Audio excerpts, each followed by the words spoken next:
Hey, welcome back to the Disney Plus Everyday Challenge, and today we've got Ron's Gone Wrong. This is a 2021 film. It's an hour and 52 minutes.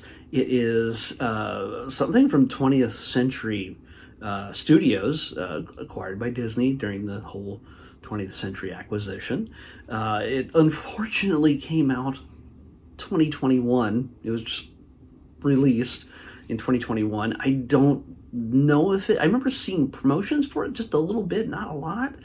But I don't know if it made it to too many theaters, and I live in the land of movie theaters. There's more screens in Los Angeles than there are churches, which is pretty different from the rest of the world. Yeah, there's more screens than McDonald's, I'm pretty sure, in this part of the world, with 2.5 million people living in this city. But what we get is a movie that you might have missed. So I'm going to be very careful and not to spoil anything major for you, but I'm going to go over, give you a little intro to what this is. This is all about B-bots. These are bots that kind of look like this. And they are introduced to the public, mainly to children, to give them friends, give them access to helping them make friends with other people with like interests and everything else. It is a thinly veiled commentary on social media and the Instagram culture and all of the things we do, the obsession with our technology, with our phones and everything else that we used to never make. We don't use to make phone calls, but we'll do it. You'll do everything else on it. Like, here's a feed. Oh, yeah, filming a YouTube video about this kind of stuff. And yeah, it's definitely a commentary about such things, but it's mainly about friendship, because while these bots are so sophisticated, they can do almost anything, and there's a big appeal to children, and they're targeted towards children. You can already see the issue here. But it's shown as a good thing. It's innovative. In fact, it looks like we've just stepped into it, like an Apple presentation at the very beginning of the film. So, big deal. What is this? Well, we soon find that every kid in any neighborhood pretty much has a B-bot, except for one kid. His name is Barney, played by Jack Dylan Grazer. He doesn't have really any friends, and even if he had a bot, you'd almost think that it might be his key to making more friends, connecting with more people, finding, because the bots aren't just supposed to be your friend, but they're supposed to help you find other friends. But since his mom died, ding ding ding, Disney is required to kill at least one parent prior to this the start of any movie. It's just the way it is. It's, even though it's a Fox film, 20th century film, I sometimes have imagined that there might be two parents at the beginning of any film before Disney acquires it, and they just have to kill off a parent in order to make it work as part of the Disney film universe. That's just a theory. So what we do is we get Barney. He's a loner. He doesn't have really any friends. He might have when he was little, but not so much anymore. His mom is gone. He's getting by with his dad and his grandma living with him, and the goats and the chickens that also live there. They live a suburban life, but they bring in something a little rural into this, and they're getting by. They're not cheap, and these bots are not cheap, and of course they have a big bot store in the middle of the city. It will remind you of an Apple store. So everything changes for Barney when, for his birthday, at the last minute, his desperate dad realizes that's what he wants more than anything. His mom would have probably figured it out a whole lot sooner, but Dad just really wasn't connecting really well with his son in a way that he understood that he wanted this desperately. And so Dad, when he's a little bit too late to buy one officially at the store, he finds one that fell off the back of a truck, and he purchases that. And by the time that Barney opens it up, well, guess what? He has a bot, but it ain't working right. And his name is Ron, played by Zach Galifianakis. And who better to play a very strange, very erratic, very chaotic robot? He is glitchy in every possible way. He only knows so much. He's not connected to the major network of all the other bots. He's not pushing data. He's not receiving data from the home mothership kind of thing. His parts are falling off. He's just not working. And he's an annoyance. And Barney wants to take him back. He just wants to return him. And, well, that doesn't go so well. But there's a moment where they get to bond, and that changes everything. This is not just about, a commentary on social media and technology, but also it's about friendship. It's about finding real friendship, not just friendship that is assumed, or the bot is obligated to be your friend because that's what the programming says. And in this sense, these two very awkward beings between Barney and Ron, they connect.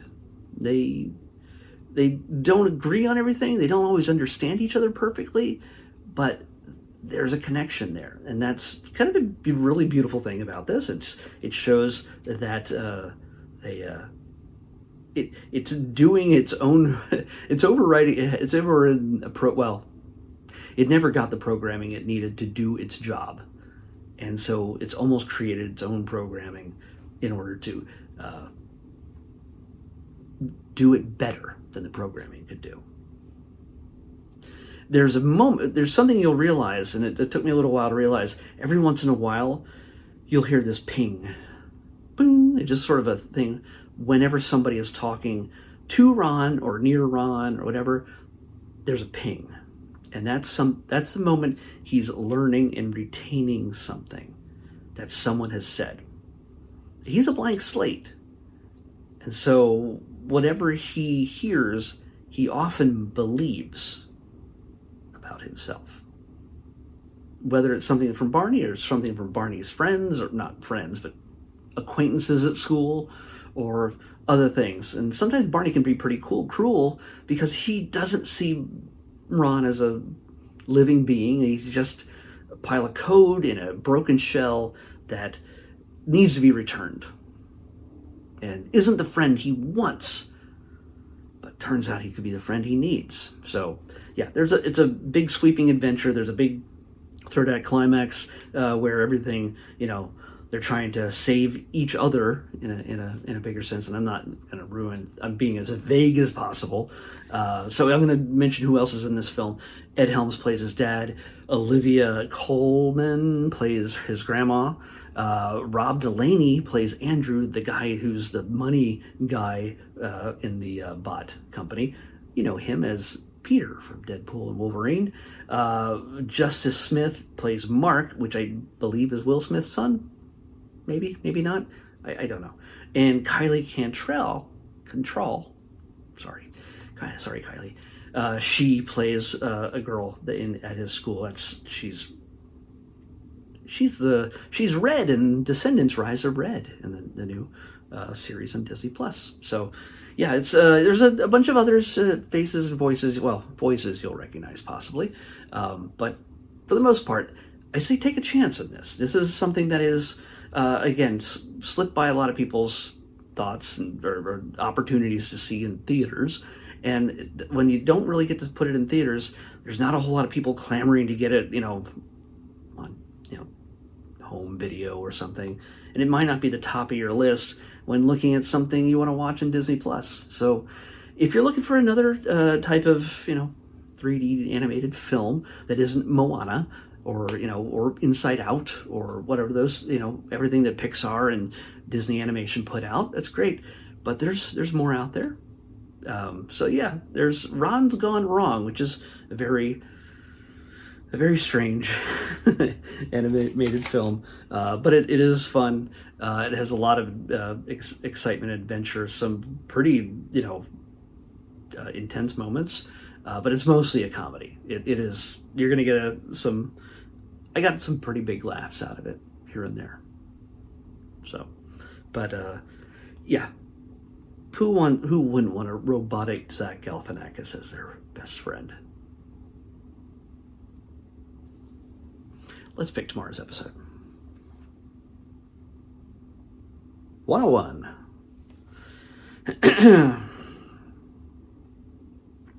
101. What do we got? All right.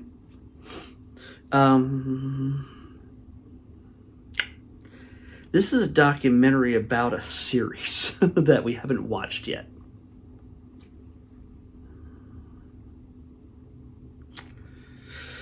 You know what? Part of me thinks I need to do both of these and possibly do the series and then do the documentary right after. I'll show this to you, and I'm gonna mispronounce it probably, but I'll come back tomorrow and you'll see what I've decided to do. This might take up 2 days, so we'll see how this goes. So this is 101 is Iwaju, A Day Ahead. Now, can I watch that without watching the series?